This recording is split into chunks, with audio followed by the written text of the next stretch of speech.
Gazette TV, la chaîne du futur, la chaîne de Fouette, restez tous authentiques. Bon, les gars qui scrollent comme ça sur TikTok là, restez bloqués ici. On va parler de choses sérieuses maintenant.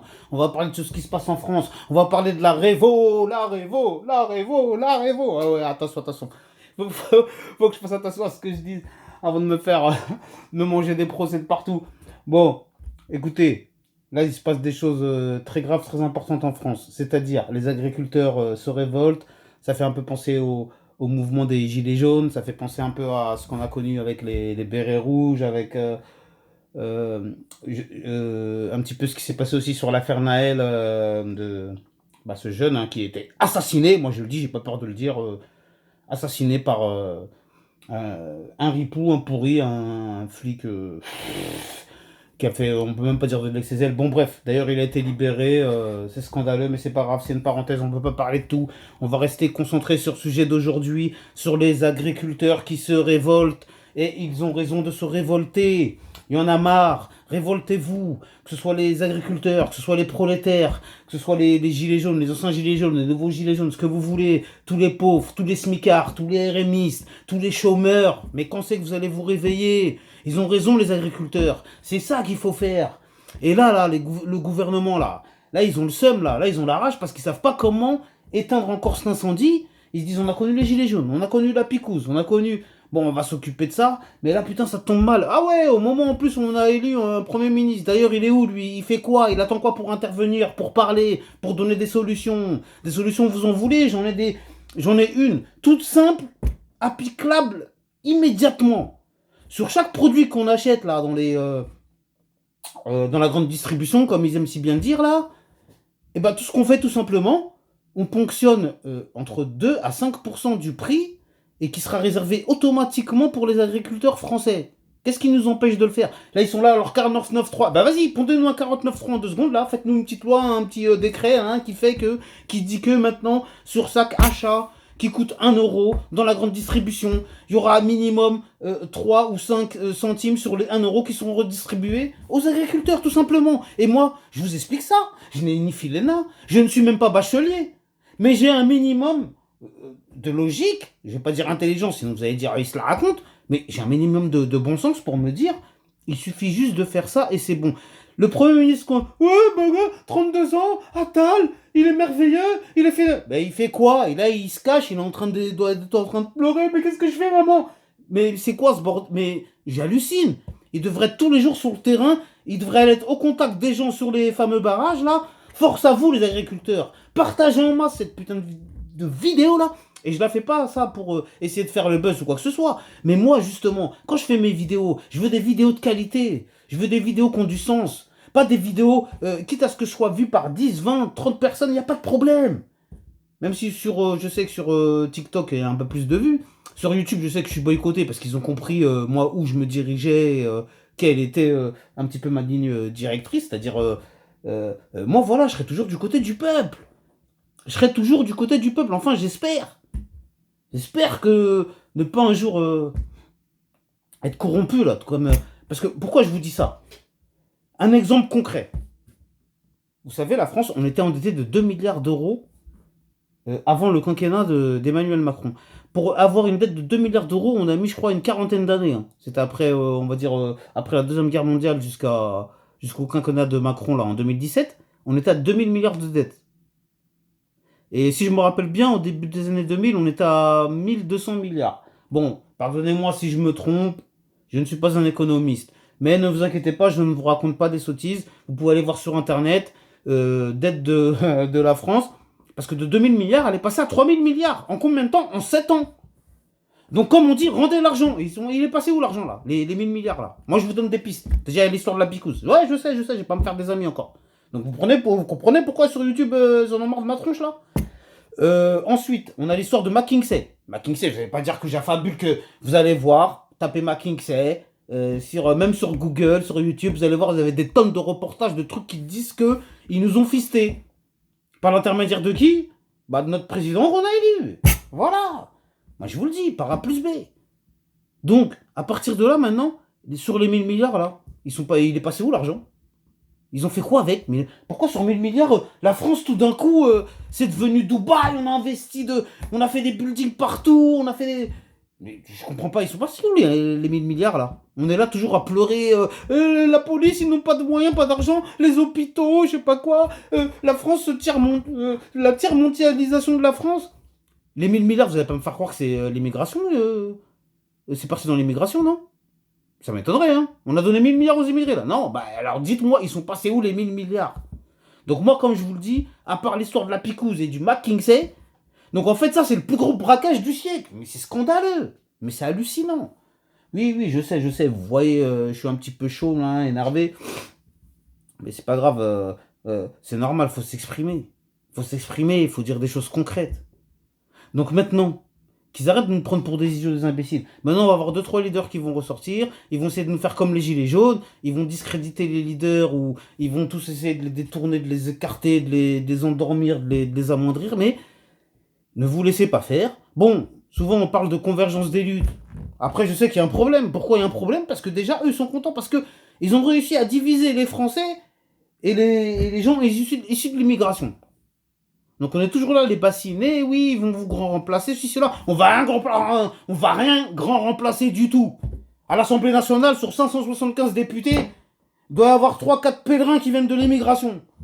Allez, une dizaine, peut-être une vingtaine à tout casser parce qu'il y a les gens des îles, je sais pas quoi. Mais non, mais soyons honnêtes. À part, justement, dédicace à cette députée là. On a une députée qui a été élue, je crois, c'est dans le 94. J'avais fait une vidéo sur elle, même si j'ai oublié son nom, son prénom, mais bon, je peux pas me rappeler de tout, hein. Déjà, c'est pas grave. L'essentiel, c'est de savoir que cette femme-là, elle parle avec l'accent africain, tout ça, mais elle représente les Français. Mais 10 000 fois plus que tous les Français ou que tous les députés de l'Assemblée nationale. Parce que lorsqu'elle parle, lorsqu'elle s'exprime, alors ok, elle a son petit accent africain, mais tout le monde est obligé d'être d'accord avec ce qu'elle dit, façon de parler entre guillemets, et ça m'étonne pas que toutes ces punchlines sont reprises sur YouTube, sur TikTok, vous la verrez des fois. C'est Raphaël Keke, quelque chose comme ça, désolé, hein, je me rappelle plus du nom et du prénom. Mais elle a été élue dans les dernières élections euh, pour la députation à l'Assemblée nationale. Bon, bref, tout ça pour dire que les agriculteurs, il faut les soutenir, il faut être derrière eux. Les Français, commencez pas à tourner votre veste. Dire au début vous êtes pour les agriculteurs, ils ont raison. Après vous allez pleurer. Non, mais moi je peux pas rentrer chez moi, mais mes enfants, et je sais pas quoi, il y a des barrages, et moi je dois travailler. Et là, on est solidaire, on n'est pas solidaire là. C'est pour ça que je pète un câble. Arrêtez d'être schizophrène s'il vous plaît en France. Arrêtez d'être schizophrène. Arrêtez de vouloir le beurre, l'argent du beurre et la crémière. Alors déjà, au début de la vidéo, je disais ouais la Révo, pour rigoler, mais sans pour rigoler non plus, parce que la République, elle est née comment en France? Elle est née d'une révolution, bordel de merde. Donc, là je suis en train de me demander, est-ce que une nouvelle république doit pas naître d'une nouvelle révolution? Attention, sans faire de l'incitation à je sais pas quoi, machin, parce qu'après on va me dire ah ouais attention, voilà, hein, on va t'attaquer pour ça. Ben si vous voulez, faites des procès à la peine, mais on s'en fout, on n'est pas ça après. Après, ça va. J'ai une petite parole, je suis pas médiatique. Je serai médiatique, vous inquiétez pas. On m'aura fait une tonne de procès, on m'aura allumé de partout. Mais c'est pas grave. C'est pas grave. En fait, cette vidéo, même si je peux convaincre entre 1, 5, 10 personnes, au lieu d'en convaincre des millions, il n'y a pas de problème. Je suis déjà d'accord, je prends. Je prends. C'est déjà ça de gagner. Parce que là, il y en a marre. Il y en a marre. Faudra savoir ce qu'on veut. Donc, est-ce qu'on veut que les élites, l'établissement, la doxa, l'ordre établi, le système, tout ce que vous voulez. C'est comme dans Matrix. Est-ce que vous voulez que tous ces gens-là nous manipulent? Ou est-ce que vous voulez qu'on renverse la table une fois pour toutes et qu'on reparte à zéro? Et qu'on fasse le fameux grand reset qui se le prenne dans la tête, mais d'une autre façon. Parce que quand je vous dis Matrix aussi, parce que le jour-là, parce que là, c'est vrai, que là, de nos jours, je pourrais même pas vous dire, ouais, faut voter pour telle ou telle personne, tel parti, ils sont tous bons à rien, ils sont tous achetés, en France en tout cas, hein, tous les partis politiques là, ils sont tous achetés, ils sont tous bons à rien, ils sont tous corrompus, ils sont tous... Mais, ouais, mais non, mais tu généralises. Oui, bah même ceux qui sont pas corrompus, ils sont nuls. C'est bon, ça vous va comme ça? On a eu Hollande, il a eu aucune affaire de corruption, mais il a été nul. Il a fait quoi Hollande? Et pourtant, je suis... Voilà. Je sais pas, moi, j'ai rien contre la gauche, ou j'ai rien contre la droite, j'ai rien contre... Moi, j'aime bien dire, je suis d'aucun parti en fait. Parce que j'aime bien les idées de gauche, j'aime bien les idées de droite. J'aime bien certaines idées d'extrême gauche, j'aime bien certaines.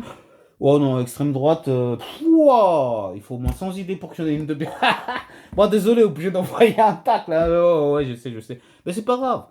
Parce que je sais que déjà, même sur ma chaîne, il y a de tout ici. Et tant mieux. La preuve d'ailleurs, je recherche un. Bon, je fais ma petite page pub là. J'en cherche s'il y a parmi nos abonnés quelqu'un qui fait du montage, et qui fait des figurines, contactez-moi, il n'y a pas de problème.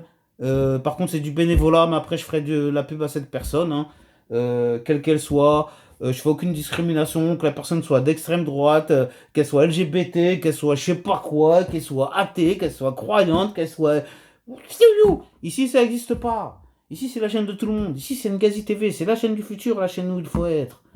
Donc maintenant, je vais enchaîner avec toutes ces histoires pour vous dire que j'espère sincèrement que on va aboutir à quelque chose, qu'on va enfin se réveiller. Et comme je disais tout à l'heure, on est dans Matrix. Pourquoi? On a l'impression. Regardez, moi j'ai regardé il y a pas longtemps, je suis retombé sur le film Matrix, le premier. Et j'ai dit, mais bon sang, mais punaise, mais ils étaient encore. Ils étaient en avance sur. C'est comme ça, ils nous envoient des messages pour dire, bah regardez, hein, vous êtes tous des pigeons, des moutons, on fait ce qu'on veut de vous, vous vivez dans un rêve. Mais comme nous, on vit dans un rêve. La preuve, j'en veux encore pour la preuve, parce que si vous voulez des vrais arguments, cette augmentation de l'électricité de 10%, ça veut dire, là, bon, on vous a soutenu, hein, on a nous embrouillé avec la Russie, l'Ukraine, tout ça, machin, mais euh,